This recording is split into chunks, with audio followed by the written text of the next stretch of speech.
네, 질문 띄워주십시오. 네, 우리 아이들이 질문을 했는데요.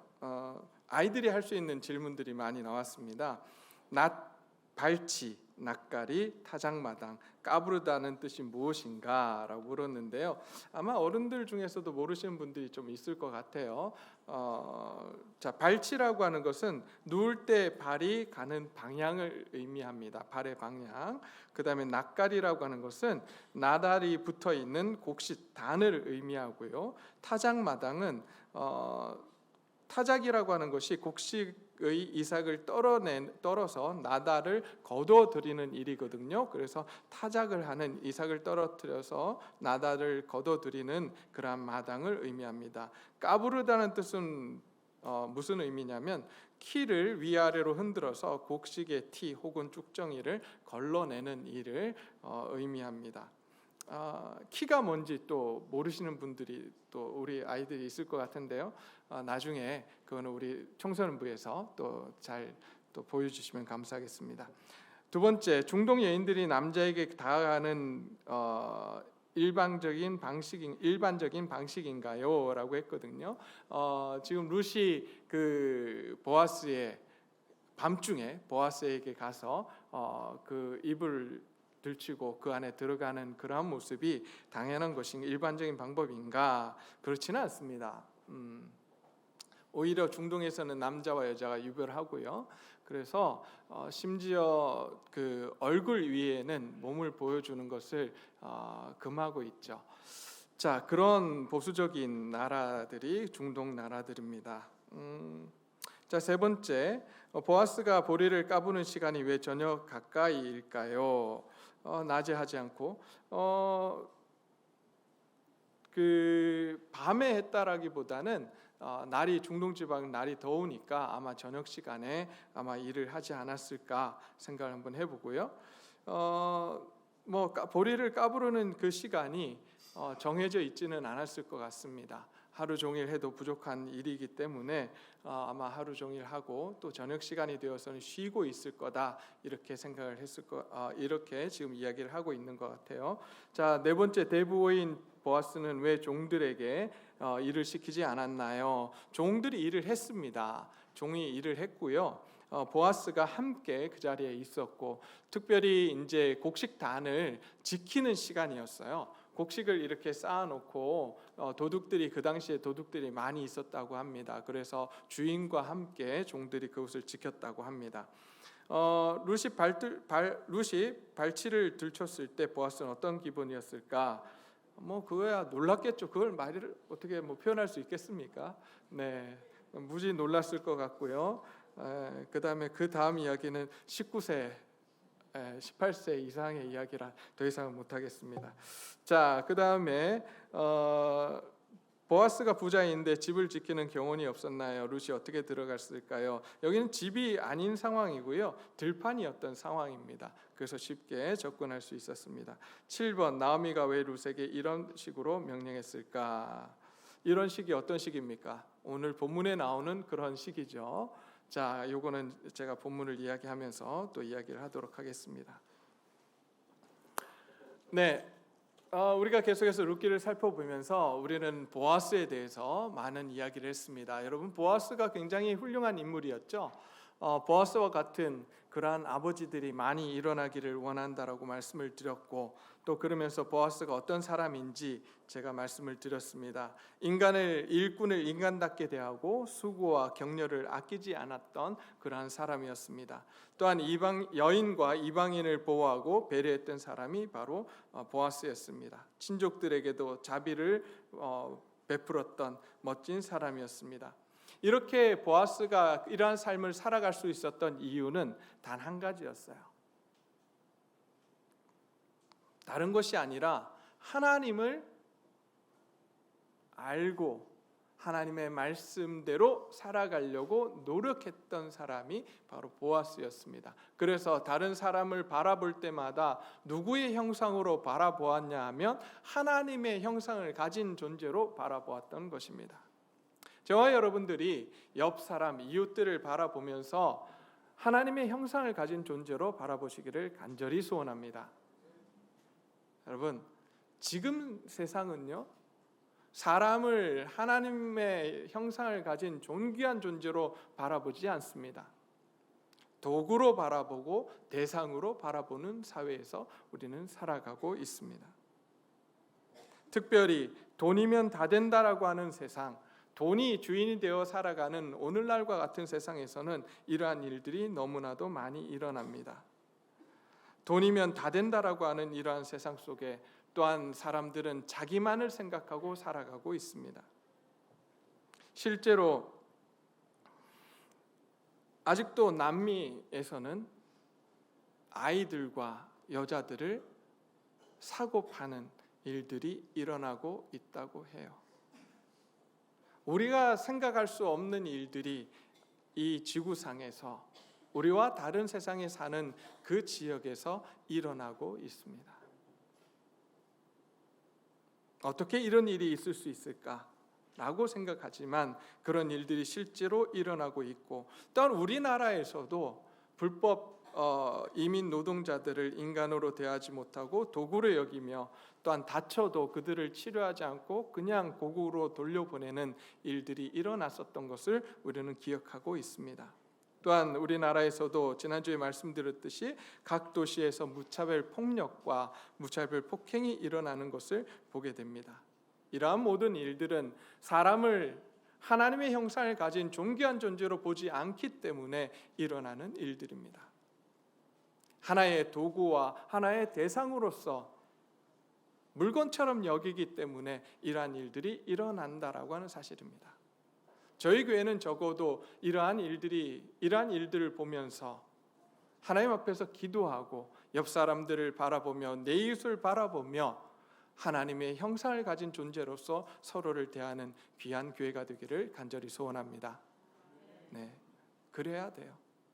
하나님의 마음을 갖고 있기 때문에, 하나님의 자녀이기 때문에, 하나님의 백성이기 때문에 우리는 그러한 삶을 살아야 합니다. 자, 보아스와 같은 그러한 삶을 살아간 보아스는 하나님의 말씀을 따라서 삶을 살아갔습니다. 그래서 고아와 과부를 돌보았던 정말 멋진 사람이었습니다. 오늘 본문을 통해서 우리는 또 한 명의 멋진 사람을 발견하게 됩니다. 그 여인은 다름이 아니라 나오미라고 하는 여인이었습니다. 우리는 나오미에 대해서 어떻게 생각하시는지 잘 모르겠습니다. 저는 두 가지 생각이 있습니다. 나오미를 이렇게 성경에 나타난 나오미를 보면서 한 가지는 어떻게 저런 삶을 살 수 있을까라고 하면서 또 한편으로는 정말 멋진 여인이다라고 하는 생각을 하게 됩니다. 자, 제가 왜 멋진 여인이라고 하는지 한번 찾아보도록 하겠습니다. 이 나오미는 어떤 여인이었냐면 며느리들로부터 인정받는 그러한 시어머니였습니다. 1장 7절 한번 가볼까요? 룻기 1장 7절. 룻기 1장 7절을 가보면 이제 나오미가 모압 지방을 떠나서 베들레헴으로 돌아오려고 할 때에 두 며느리도 그와 함께하여 유다 땅으로 돌아오려고 길을 함께 가고 있습니다. 여러분, 자기 고향을 떠나서 이제 시어머니의 고향으로 돌아가려고 하는 이 여인, 그 며느리들이 시어머니를 따라서 지금 같이 가려고 하고 있습니다. 만약에 자기 마음에 들지 않았던 시어머니였다면 이렇게 쉽게 갈 수 있었을까라는 질문을 던져봅니다. 그렇지 않았을 거예요. 시어머니가 어떤 시어머니였느냐? 바로 며느리들에게 인정받았고, 그러기에 며느리들은 시어머니인 나오미가 가는 곳은 어디든지 가겠다라고 그런 고백을 하는 모습을 또한 볼 수 있습니다. 그래서 7절에서 가다가 나오미가 이렇게 이야기합니다. 여호와께서 9절입니다. 여호와께서 너희에게 허락하사 남편과 각기 남편의 집에서 위로를 받게 하시기를 원하노라라고 하면서 그들이 자기 각기 어머니의 집으로 돌아가라라고 요구를 합니다. 어머니 집으로 돌아가라, 너희 고향으로 돌아가라. 며느리들에게 나오미가 이렇게 이야기합니다. 그때 그 며느리들이 어떻게 반응하는지 9절 말씀 한번 볼까요? 그들에게 입맞춤에 그들이 소리를 높여 울며라고 되어 있습니다. 시어머니가 이제 자기 그 집으로 돌아가라고, 고향으로 돌아가라고, 친정집으로 돌아가라고 하는데 이 여인들이, 이 며느리들이 어떻게 반응하고 있냐면 펑펑 울어요. 펑펑 웁니다. 그러면서 하는 말이 뭐냐면 우리는 어머니와 함께 어머니의 백성에게로 돌아가겠나이다 라고 고백을 합니다. 심지어 룻은 뭐라고 이야기하는지 아십니까? 룻은 이렇게 이야기합니다. 1장 16절입니다. 룻이 이르되 내게 어머니를 떠나며 어머니를 따르지 말고 돌아가라 강권하지 마옵소서. 어머니께서 가시는 곳에 나도 가고 어머니께서 머무르시는 곳에 나도 머물겠나이다. 어머니의 백성이 나의 백성이 되고 어머니의 하나님이 나의 하나님이 되시리니 어머니께서 죽으시는 곳에서 나도 죽어 거기 묻힐 것이라. 만일 내가 죽는 일 외에 어머니를 떠나면 여호와께서 내게 벌을 내리시고 더 내리시기를 원하나이다 하는지라. 여러분, 며느리들이 이런 이야기를 할 수 있는 건 시어머니가 어땠을까요? 시어머니가 막 악한 시어머니였으면 이 며느리들이 이런 고백을 했을까요? 아닐 거예요. 정말 멋진 시어머니였을 겁니다. 마음을 주고 며느리들을 위해서 정말 배려를 했던 멋진 시어머니였기에 이 며느리들이 한결같이 자기를 떠나라고 하는 이 나오미를 향해서 떠나지 않겠노라고 울며 매달리는 모습을 볼 수가 있습니다. 심지어 룻은 자기 생명이 다하도록 시어머니와 함께 있겠다라고 하는 이런 고백을 하는 것을 보면 며느리들에게 인정받는 시어머니였고 정말 멋진 그러한 시어머니였음을 우리는 알 수가 있습니다. 어떻게 이런 시어머니가 될 수 있었을까 생각을 해보면 바로 자신의 유익보다 며느리들의 유익을 생각했던 나오미였음을 우리는 볼 수 있습니다. 1장 11절과 13절을 보게 되면 자신의 대를 잇기보다는 그들의 인생을 생각하며 돌려보내려고 하는 그 시어머니의 모습을 보이게 됩니다. 고향 또 1장 8절에서 9절 말씀을 보면 고향으로 돌아가 새로운 출발하기를 소원하는 그러한 시어머니의 모습을 또한 보여줍니다. 3장 1절에서 4절 오늘 본문 속에서 보면 또 역시 이 시어머니인 나오미는 룻을 위해서 자기가 무엇을 해야 할지 고민하고 그를 위해서 무엇인가를 하려고 하는 그런 모습을 보이고 있습니다. 세상적으로 볼 때 이만한 시어머니, 이러한 부모는 없을 것입니다. 저는 우리 교회의 모든 부모님들 혹 시어머니들 모두가 이런 멋진 분들이 되시기를 간절히 소원합니다. 네.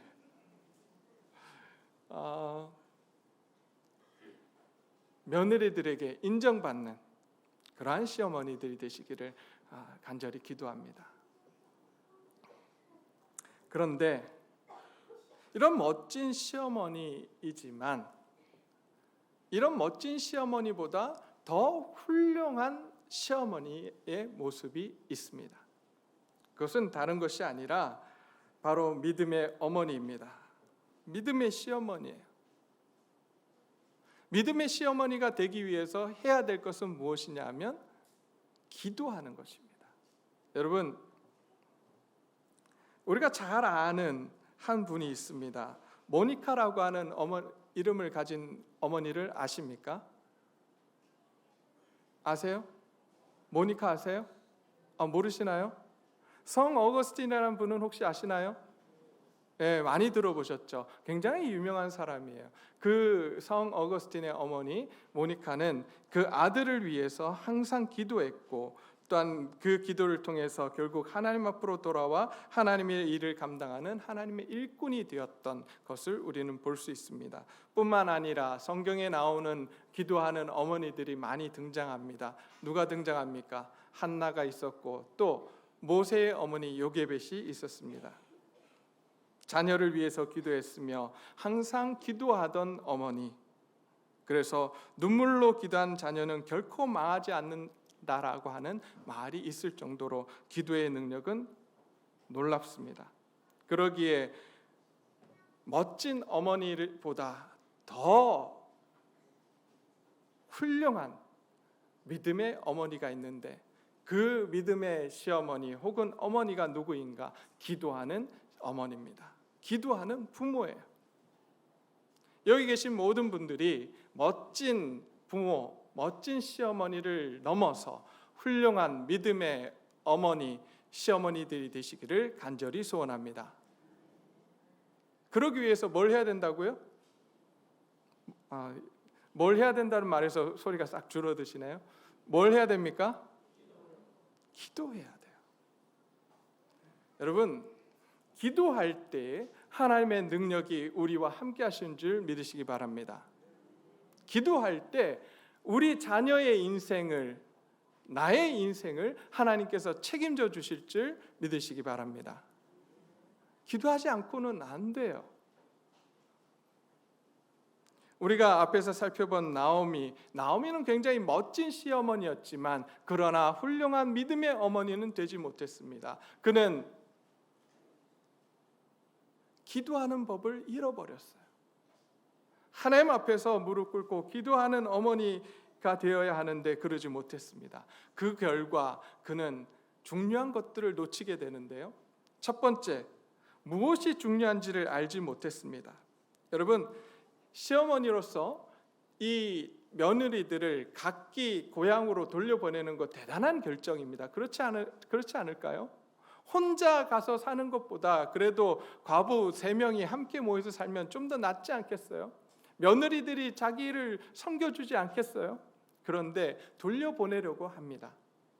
아주 훌륭한 결정인 것 같아요. 그러나 나오미가 한 가지 놓친 것이 있습니다.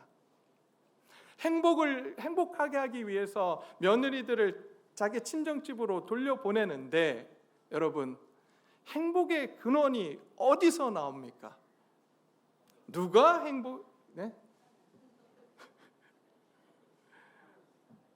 행복의 근원, 누가 우리의 인생을 책임져 주십니까? 하나님이세요.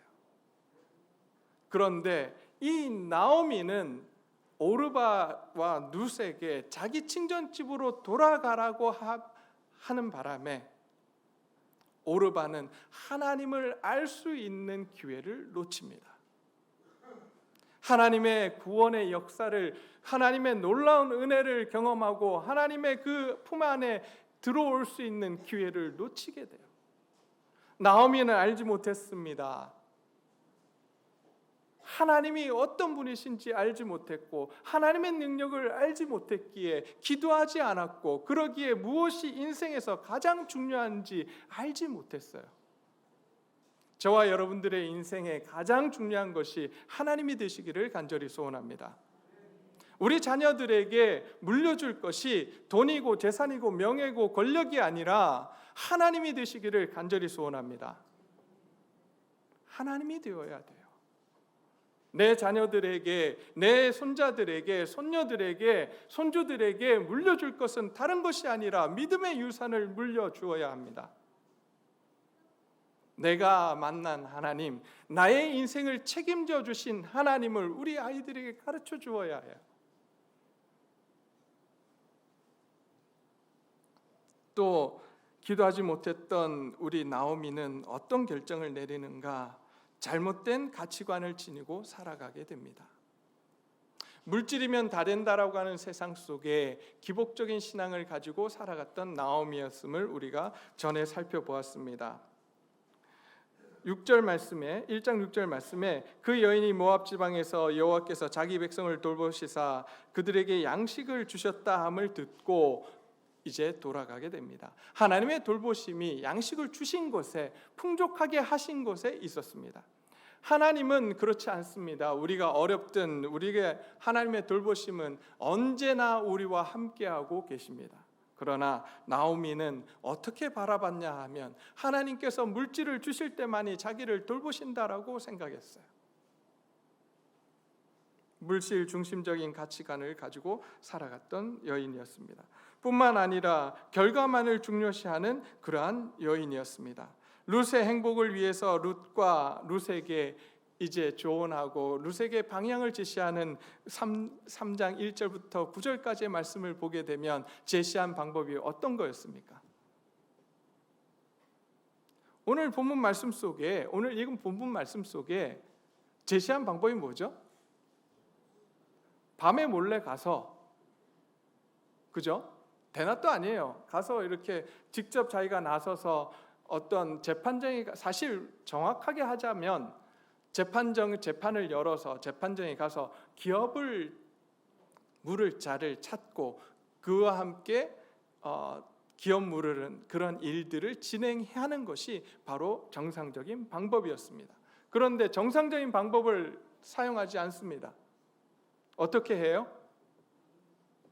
그냥 몰래 가서 그냥 하룻밤 자고 오라고 합니다. 사실 여기 지금 본문에서는 굉장히 그 유하게 표현이 되어 있어요. 성경이기 때문에. 그러나 사실 여기서 이제 덮고 자는 이불이라고 했는데요. 이불은 어떤 것이냐면 그 당시 겉옷입니다. 겉옷도 되고 이 유대인들에게는 겉옷이 바로 다시 이불이었어요. 그러니 거의 반나체 상태로 자고 있었던 이 보아스에게 그 이불을 들고 들어가라라고 하는 이 요청은 어떤 것이었는지 우리는 쉽게 짐작할 수가 있습니다. 무엇을 위해서 이러한 조언을 하고 이렇게 하라고 했죠? 오늘 본문 말씀 1절을 보니까 너를 위하여 안식할 곳을 구하고 너를 복되게 하여야 하지 않겠느냐라고 합니다. 네가 복되고 안식을 얻기 위해서는 보아스를 얻어야 된다라고 합니다. 보아스를 얻기 위해서 네가 할 수 있는 모든 것을 다 하라고 합니다. 여러분, 이런 모습을 보면 생각나는 드라마들이 막 나오지 않습니까? 그러지 않아요? 권력만 얻을 수 있다면, 내가 부유한 남자와 결혼할 수만 있다면 그 남자를 꼬시고 그 남자와 하룻밤을 지내는 것이 별 문제가 되지 않는, 그리고 그 남자의 아이를 내가 갖는 것이 문제가 되지 않는 사회. 똑같이 이 나오미가 이 룻에게 그런 제안을 합니다. 과정은 중요하지 않습니다. 뭐만 중요해요? 결과만 중요합니다. 어떻게 이런 이야기를 며느리게 할 수 있을까라고 생각하겠지만 기도하지 못하는 그러한 어머니들에게서 이러한 말들이 많이 나오게 됩니다. 기도하지 않으면 성령께서 우리 안에 역사하지 못하고, 성령께서 역사하지 못하면 우리도 모르는 사이에 세상 가치관을 따라가게 돼 있어요. 제가 중고등학교 시절에 참 많이 우리 사역자들, 전도사님들이, 목사님들이 힘들어했어요. 특별히 중고등학교 우리 전도사님들이 힘들어했어요. 왠 줄 아십니까? 그 당시에 제가 기억하기로 부모님들이 이런 말씀을 많이 했어요. 대학만 가라. 대학만 가면 교회도 나가고 교회 일도 열심히 하고 네가 할 수 있는 모든 것을 다 할 수 있다. 그러니 이 고등학교 때는, 고3 때는, 적어도 고등학교 때는 교회를 쉬라라고 이야기를 했어요. 그런 이야기를 한 사람들이, 죄송합니다, 사람이라고 해서, 그런 분들이 누군지 아십니까? 교회 집사님들이에요. 교회 장로님 아들이고 한술사님 아들이었어요. 자녀들이었어요. 그래서 너무나도 힘들어했던 그러한 기억들이 있습니다. 만약에 우리가 하나님 앞에서 하나님께 기도하는 부모였다면 우리가 그 자녀들에게 무엇을 조언했겠습니까? 무엇을 가르쳤겠습니까? 정말 하나님 앞에서 하나님이 우리 인생을 책임지시고 최고의 분이 하나님이시라고 우리가 인정했다면 자녀들에게 그런 이야기를 할 수 있을까요? 자녀들에게 그렇게 가르칠 수 있을까요? 없습니다. 나오미가 이런 조언을 할 수 있었던 것은 하나님 앞에서 기도하지 않았기 때문입니다. 의도는 좋았지만 말도 안 되는 방법으로 조언을 하게 됩니다. 나오미는 하나님을 잘 몰랐습니다. 그의 인생의 하나님은 자기를 벌하시는 하나님, 자기를 괴롭히시는 하나님으로 알고 있었고, 그 하나님을 잘 몰랐기에 나오미는 기도하지 못했고, 그가 할 수 있었던 조언은 세상적인 가치관을 가졌던 조언이었습니다. 과정은 다 무시해도 되고 결과만 좋으면 된다라고 이야기를 했습니다. 혹시 저와 여러분들은 이러한 가치관을 가지고 살아가지는 않나요? 과정은 다 무시한 채 결과만 좋으면 하나님의 은혜라고 우리는 이야기하고 있지는 않나요? 다른 사람들이 피해를 받으면서도 피해를 주더라도 나만 잘 살면 되고, 뭐로 가도 서울로만 가면 된다라고 하는 그런 가치관을 가지고 우리가 살아가고 있지는 않느냐는 거죠. 저와 여러분들이 하나님 앞에서 우리 자신들을 다시 한번 돌아보기를 소원합니다. 하나님의 나라는 결과보다 과정입니다. 하나님께서 보시는 것은 우리가 어떠한 과정을 통해서 이 자리까지 이루어져 왔는지, 그것을 하나님은 보세요. 비록 결과가 나빠도 상관없습니다. 결과가 안 좋아도 상관없어요. 그렇게 살아가려고 노력한 자에게 하나님은 은혜를 베푸시고 그에게 복을 베푸십니다. 하나님께서는 이러한 잘못된 가치관을 가지고 잘못된 방법으로 접근하는 이 룻과 나오미에게 하나님은 은혜를 베푸십니다. 그리고 정상적인 방법을 보아스를 통해서 밟아가게 하십니다. 그것이 바로 우리가 다음 주에 살펴볼 내용입니다. 오늘 이 시간 우리가 하나님 앞에서 우리 자신들을 돌아보기를 소원합니다. 하나님 앞에서 내 자녀를 위해서, 내 가족을 위해서, 내 며느리를 위해서, 내 사회를 위해서 무엇을 했는가? 여러분, 사람이 이성적인 말로 설득이 되던가요? 제가 열심히 설교를 하지만 여러분의 인생이 제 설교로 인해서 변화되었습니까? 거기서 아멘 하시면 안 됩니다. 아니에요. 안 변합니다. 변하는 것은 제 말에 의해서 여러분이 변하는 것은 제 말에 의해서 변하는 게 아니라 하나님께서 변하게 하십니다. 하나님께서 하세요. 말보다 더 위력이 있는 것은 기도입니다. 우리가 함께 하나님 앞에서 기도하기를 소원합니다. 내 자녀를 위해서 기도하고 내 가족을 위해서 기도하고, 그래서 하나님께서 우리 가운데 일하시는 모습을 경험하는 저와 여러분들이 되시기를 간절히 소원합니다. 네, 요즘 금요일 오전 11시마다 우리 젊은 엄마들이 모여서 함께 기도하고 있습니다. 교회가 모여서 기도하라고 말하지 않았습니다. 그럼에도 불구하고 자신들이 기도해야 되겠다는 마음을 품고 나와서 기도하고 있습니다. 저는 그 모습을 보면서 참 귀하다, 참 감사하다는 생각을 했어요. 저도 이렇게 하나님 그 모습을 보며 귀하다는 생각을 갖는데 하나님이 보시기에 얼마나 귀하겠습니까?